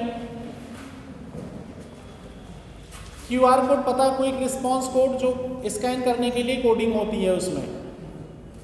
तो इसके थ्रू ये चीज़ें पेमेंट बहुत इजी हो गई, इसीलिए इसको रिवोल्यूशनरी स्टेप कहा गया।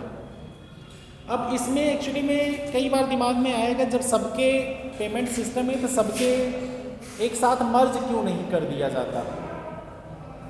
तो उसमें ये समस्या है क्योंकि सबके अपने अलग अलग एक डिफरेंट आर्किटेक्चर्स हैं हर एक सिस्टम के, और हर एक सिस्टम की अपनी अपनी रिक्वायरमेंट है अलग अलग वर्गों को फोकस करने की। जैसे हमने बैंक वाला जब पढ़ा रहे थे कि डिफरेंट काइंड ऑफ बैंक बने, एक ही बैंक क्यों नहीं बना है, तो वो हर बैंक अलग अलग वर्गों को फोकस करने के लिए बनाए जाते हैं कॉन्सेप्ट से। इसी तरह पेमेंट सिस्टम भी बनाया गया है। और डिजिटल पेमेंट का मेनली फोकस था, पहले जब UPI आया था उसके बाद डिमोनेटाइजेशन हुआ है। डिजिटल इकोनॉमी को बढ़ाने में UPI बहुत ज़्यादा सहायक है। आज हम ज़्यादातर पेमेंट कहीं भी जाते हैं तो ज़्यादातर UPI और फ़ोन से हो जाता है।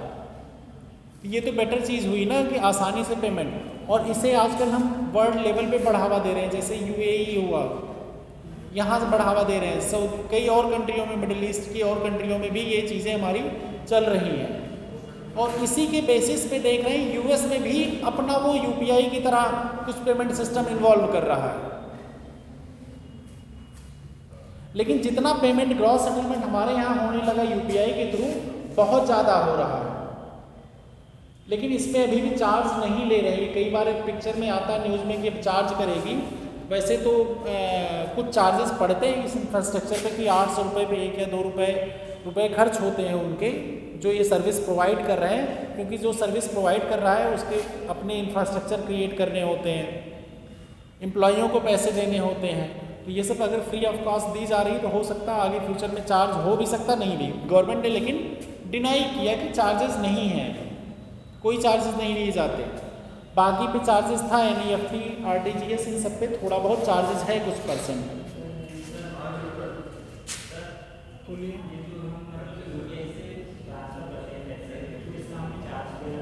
चार्ज कहाँ देना पड़ता है? कब देना? नहीं देना पड़ता। कहाँ कटेंगे? कोई और ट्रांसफ़र किए होंगे, वो चार्जेस जो लगे होंगे तो किसी चीज़ को सर्विस लिए होंगे, वहाँ सर्विस चार्ज कटे होंगे।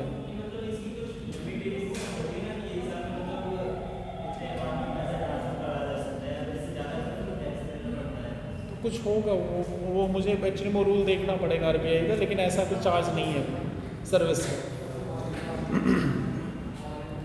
यूपीआई के आने से वीज़ा, मास्टर कार्ड, ये सब जो सर्विसेज थी, वीज़ा पढ़े ना, डेबिट कार्ड पे एक वीज़ा होता है, एक मास्टर कार्ड होता है, मैस्ट्रो कार्ड होता है, डिफरेंट रुपे कार्ड आया है, ये डिफरेंट कार्ड आए हुए हैं ना सिस्टम। ये सब कंपनियां हैं। मास्टर कार्ड एक अपनी कंपनी है, वीज़ा एक कंपनी, इन सब के एक्चुअली वैल्यू में डिक्रीज हुआ है यूपीआई आ जाने से, क्योंकि इन सब की ज़रूरत लोगों को नहीं पड़ रही है। वो लोग NPCI से डायरेक्टली ट्रांसफ़र कर दे रहे हैं पैसे। और ये सब कंपनियां आई किस लिए थी? पहले था ATM का यूज़, सिर्फ ATM, जिस बैंक का ATM उसी बैंक में यूज़ करते थे, अदर बैंक के ATM में नहीं यूज़ कर सकते थे। बहुत छोटे रहे होगे आप लोग, उस समय की बात कर रहे हैं। तो क्या होता था इससे, जब कस्टमर अपना कहीं हर जगह सबके ATM तो मिलते नहीं थे, तो उस समय वीज़ा और मास्टर कार्ड जैसी कंपनियां आई, क्योंकि बैंकों में कंपटीशन होने की वजह से अगर सबके ATM यूज़ होते तो सबके डाटा कस्टमर के एक दूसरे के पास एक्सचेंज हो जाते, और सब ल्योर मतलब एक दूसरे को लालच देते दूसरे कस्टमर को अपने यहाँ बुलाने की। तो कोई भी कंपटीटर कंपनियां अपने आपस में डाटा शेयर नहीं करती थी। तो मास्टर और वीज़ा जैसी कंपनियां आई, वो क्या बोली कि एक काम करो, आप दोनों लोग डाटा हमें दे दो, और हम आपसे प्रॉमिस करते हैं और कि आपके डाटा हम शेयर नहीं करेंगे कहीं, लेकिन आपके डाटा को हम यूटिलाइज करेंगे ATM के संचालन में, कि कोई भी बैंक का ATM किसी भी ATM में चलेगा, वो जो डाटा होगा रिक्वेस्ट हम जनरेट कर देंगे, लेकिन वो कस्टमर का डिटेल नहीं जाएगा, हमारे पास रहेगा।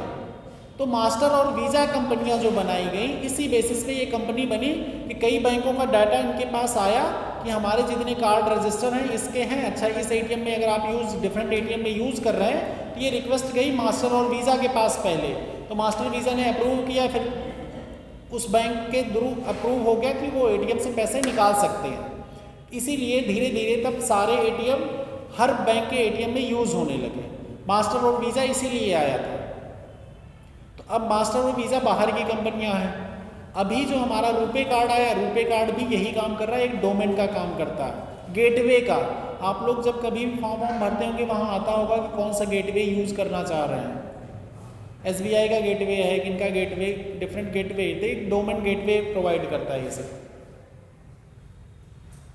तो इसके थ्रू अब जब UPI के थ्रू डायरेक्ट पेमेंट होने लगा, UPI के थ्रू आपको वर्चुअल पेमेंट एड्रेस पता है, उस एड्रेस पे पैसे डायरेक्ट चले जा रहे हैं, NPCI के थ्रू सेटलमेंट हो जा रहा है। तो इससे क्या हुआ, वीज़ा और मास्टर कार्ड की महत्ता कम हो गई। इसलिए इन कंपनियों को भी अपनी अब ये डर सता रहा है कि UPI इतना रिवोल्यूशनरी ज़्यादा स्टेप हो रहा है, ये सब बाहर की कंपनियां हैं, इन सब के अंदर भय भी बहुत ज़्यादा व्याप्त हो गया कि हमारा तो मतलब काफ़ी बिजनेस बंद हो जाएगा। एक तरह से ये नेटवर्किंग कंपनियां ही हैं। अब यूपीआई में क्या क्या चैलेंजेस हैं? एक तो इंफ्रास्ट्रक्चर की, ठीक है, दूसरा ये अभी जो जीरो चार्ज कर रहे हैं ये दिक्कत है, क्योंकि भाई पैसे जहाँ पे कोई भी सर्विसेज देगा तो उसके थोड़े बहुत तो पैसे लगने चाहिए, कब तक कोई फंड करेगा। और दूसरा फेल्ड ट्रांजैक्शन वाला है, फेल्ड ट्रांजैक्शन के रिडर्सल मैकेनिज्म अभी बहुत स्लो है, टाइम लगता है उसको सेटलमेंट कराने में। अभी तो गवर्नमेंट ने एक्चुअली में कुछ चीज़ें कई स्टेप लिया है आरबीआई ने सेटलमेंट का, और धीरे धीरे इसमें मल्टीपल प्लेयर की भी एंट्री हो रही है, उसकी वजह से भी ट्रांजैक्शन में प्रॉब्लम आती है। ये था पेमेंट सेटलमेंट के जो मेनली ये टॉपिक थे, वो हमने आपको बता दिया, एनपीसीआई के थ्रू चीज़ें मैनेज हो रही हैं। एक क्वेश्चन भी इसमें पूछा था मैंने टेस्ट में कि एटीएम वाला कौन मैनेज करता है, उसमें एनपीसीआई आंसर था। वही नॉन प्रॉफिट कंपनी बनाई गई है वो, और इसके डिटेल थोड़े बहुत और आप लोगों को पढ़ने होंगे तो कोई बुक उठा लीजिएगा इकोनॉमी की, उसमें दिया होगा, विजन में नहीं दिया है। ये सब यूपीएससी के करंट में या कहीं भी पूछा जा सकता है। अभी एक कॉन्सेप्ट हो रहा है ई रूपी, ई रूपी का कॉन्सेप्ट पढ़ा है, और एक डिजिटल करेंसी करंट में पढ़ाएगा, और करंट की क्लास कौन ले रहा है नहीं पता। ई रूपी और ये हम बता देंगे। एक्चुअली ई रूपी कुछ नहीं होता, एक कोड आता है आपको, वो कोड जाके दिखाना होता है जहाँ पे आपको उसे रिफंड करना है। जैसे ई वाउचर नहीं होते थे पहले, वैसे ही ई रूपी की सिस्टम आया है। जैसे पहले ई वाउचर होता था कि कोड डाल के हम वहाँ रिफंड कर देते, अब जैसे बेनिफिशियरी के अकाउंट पे वो चला जाएगा कोड, और वही कोड आपका आइडेंटिफाई करेगा, और कुछ डिटेल नहीं देनी है, आधार कार्ड और किसी चीज़ की डिटेल नहीं देनी है, आपको वो कोड ले जाके देना, वही पैसे रिफंड हो जाएंगे आपको वो सामान मिल जाएगा।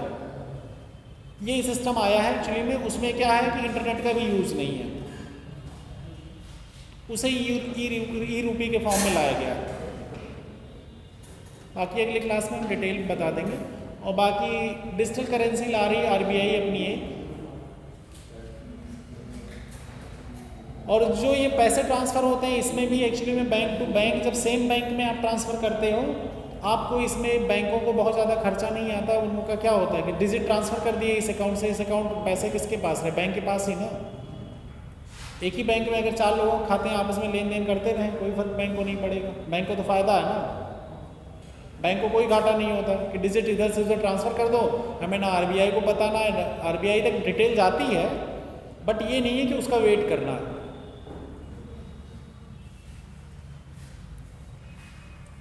तो कल क्लास होगी परसों सैटरडे सुबह 8 बजे आप लोग ट्राई करिएगा, आ जाइएगा। ये बंद कर दो।